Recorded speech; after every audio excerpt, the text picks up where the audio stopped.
అయిష్ట ప్రవర్తన. కొందరి ప్రవర్తనలో మనకి అయిష్ట ప్రవర్తనని మనం గమనించొచ్చు. అంటే వాళ్ళ బిహేవియర్‌లో వాళ్ళకే ఆసక్తి లేకుండా నిరాసక్తంగా ఉన్నట్టుగా మనం గమనించొచ్చు. దేని పట్ల ఆసక్తి ఉండదు. ఏ పని పట్ల ఆసక్తి ఉండదు. ఏదో ఒక యంత్రంలా చేసుకుపోతూ ఉండడం. ఉన్న చోటే ఉండడం. ఎక్కడికి పెద్ద కోరికలు లేకపోవడం. ఎక్కడికి వెళ్ళాలని అనిపించకపోవడం. ఒక అనాసక్తికర వాతావరణంలో జీవితాన్ని కొనసాగించడం కొంతమంది వ్యక్తుల్లో మనం గమనించవచ్చు. అంటే ఒక అయిష్ట ప్రవర్తన.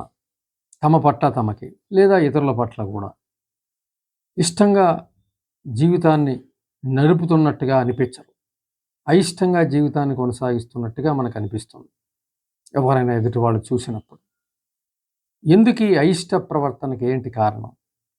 వ్యక్తి ముందుగా తన పట్ల తన ఆసక్తి కలిగి ఉండడు. అంటే వ్యక్తికి తన పట్ల తనకి ఆసక్తి ఏమాత్రం ఉండదు. ఓ పక్క చదువు చదువుతాడు, ఓ పక్క ఉద్యోగాలు చేస్తాడు, అన్నీ జరుగుతూనే ఉంటాయి. కానీ ఉండాల్సిన ఆసక్తి మాత్రం ఆ వ్యక్తికి ఉండదు. అనాసక్తి కొనసాగుతూ ఉంటుంది.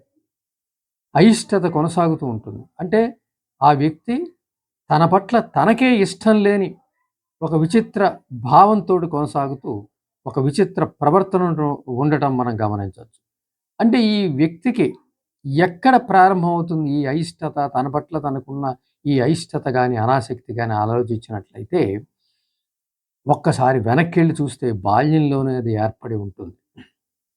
బాల్యంలోనే తన పట్ల తనకి ఇష్టం ఏర్పడే అవకాశం లేని పెంపకంలో ఉండడం కారణంగా ఆ విధమైనటువంటి అనాసక్తి ఆ వ్యక్తిలో ఇంజెక్ట్ చేయబడి ఉంటుందనే విషయాన్ని మనం గమనించవచ్చు. అంటే బాల్యంలో తల్లిదండ్రులు ఆ పిల్లవాడి పట్ల లేదంటే ఆ పిల్ల పట్ల చూపించాల్సిన ఆసక్తిని చూపించని పక్షంలో, ఇష్టాన్ని చూపించని పక్షంలో, ఆ అయిష్టత ఆ వ్యక్తి పట్ల, ఆ పిల్లవాడి పట్ల చూపించినట్లయితే, సరే ఏవైనా అనేక కారణాలు ఉండొచ్చు.